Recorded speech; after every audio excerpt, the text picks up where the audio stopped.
Hey everyone, so there has been some pretty cool developments with Bing and Microsoft and how they're integrating ChatGPT into their programming. So first off, welcome back to the video. I'm so glad that you guys are here at my channel. I'd just like to ask you to like, comment, and subscribe, and don't forget to hit that notification bell if you want to be up to date with the videos that I put out. Now, back to Bing and Microsoft and ChatGPT. Well, Microsoft CEO Satya has been rattling the seats of Google Alphabet in terms of search engines. We all know that YouTube, for example, as a platform, is really successful because it's backed behind Google, a really powerful search engine. Now, OpenAI's ChatGPT has really stepped on the scene, and they're doing a really good job at showing us all the possibilities of what AI is able to do. And honestly, our old method of search engines aren't really keeping up. That old method of AI and really scrambling and searching through the internet to get information, it is not as good as ChatGPT. Now, I made a video before talking about different ways that you're able to use AI programs for content creation, and on them I explained how ChatGPT is an amazing software that has a multifaceted use, especially for content creation, but also just with general Googling and research. And so we all know that when you're picking your browser, when you're choosing your search engine, most people just click off of Bing and go forward to just put Google inside as their search engine. Now, personally, I've been using Bing not because I really like the search engine as a whole, although I'm getting more accustomed to it, because I use it to get rewards points. I could speak on that in another video, but the important point is that Microsoft has already invested way over $1 billion. They've in fact invested more than $10 billion reportedly at this point into ChatGPT, and now they're actually using that baseline of AI from OpenAI into Bing. And so the cool thing is that now Bing is starting to roll out their functionality where you can actually check a couple of prompt questionnaires that they kind of have, prompt questions and statements, and you should be able to chat with Bing the same way you were able to chat with ChatGPT. Now, of course, the full functionality isn't completely out yet, but it's coming, and it's coming soon. Only a couple of days ago, Microsoft unveiled this as a little teaser on Bing's website. So if you go there, you can go ahead and you can take a look. It's really cool, actually. You can ask Bing, for example, how do I make this certain recipe? Provide more context clues and just a bit more details as to what you're doing and why you're doing it. And then Bing will search as it normally does, right? Using the power of the search history, but it's also using the flexibility of the language model from ChatGPT. And so it's able to kind of keep up and give suggestions. You could look at some other details and suggestions and make changes. So right now you're unable to freely ask anything that you would want, but they have about 10 scenarios, if I'm not mistaken, that you can look through. This is pretty big because OpenAI has just started opening this huge new era, I would say, this AI arms race of different ways that AI can be applied to different things, which of course has already been going on, but specifically with search engines,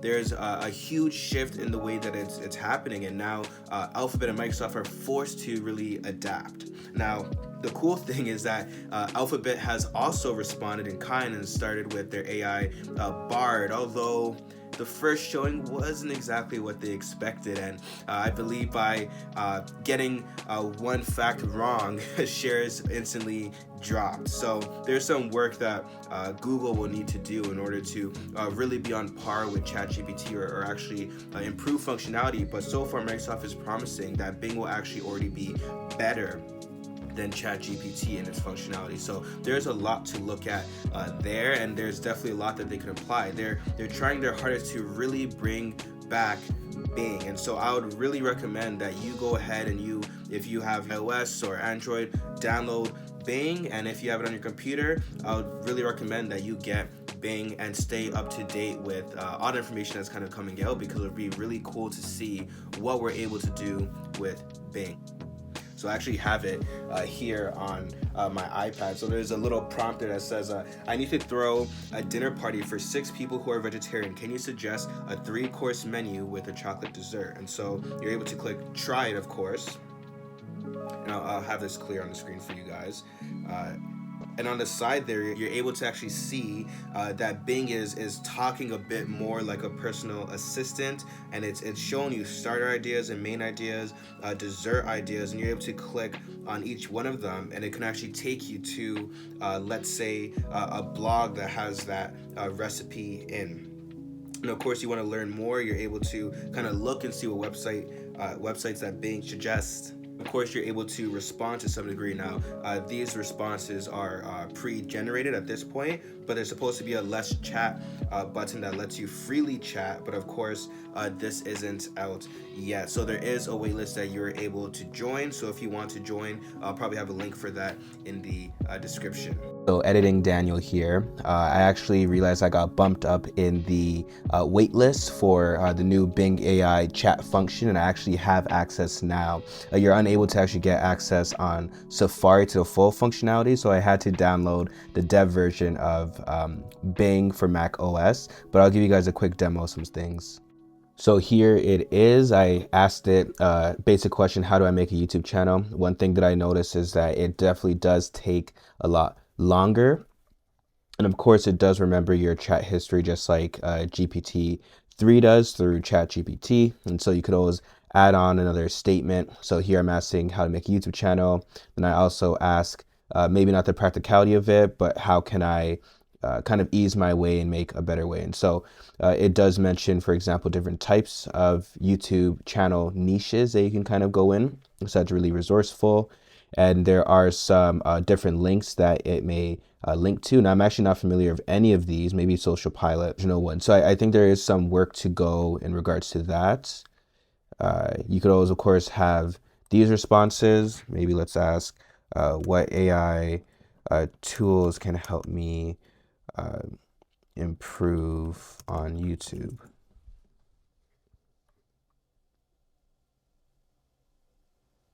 And so you kind of see it needs to do that check first. It doesn't immediately start responding like ChatGPT does.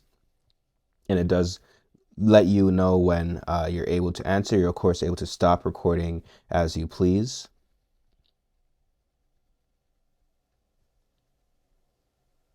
Look at this. Murph, Pictory, that's another good one. Unmarried, Credo-wise. And the same, mostly the same of the learn more. So yeah, there is functionality, of course. You're able to kind of give a little bit of feedback, either by liking or telling it that it was helpful. And this functionality can only truly be done on Microsoft Edge.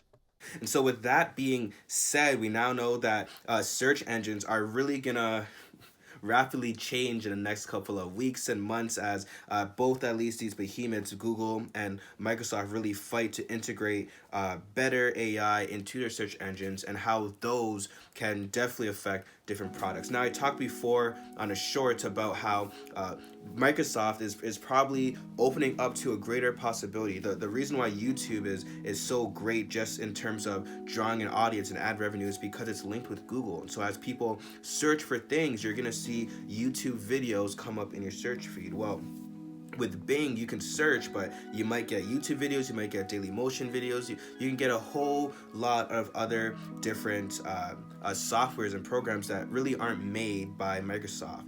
But if Microsoft was able to really fight back and start to put this AI and this search engine tool linked with another video software that they own, they might have a fighting chance against Google and specifically YouTube. So I suggest that Microsoft creates, again, like a Mixer, Twitch-like platform, which unfortunately didn't last too long, but also a YouTube alternative. And if both of those were powered by this new Bing, which has AI powered by ChatGPT, then you would then have a Mixer Twitch-like platform. You would then have a Mixer YouTube-like platform, all powered by Bing, which is powered by the AI of ChatGPT or OpenAI's ChatGPT, and presumably improved upon.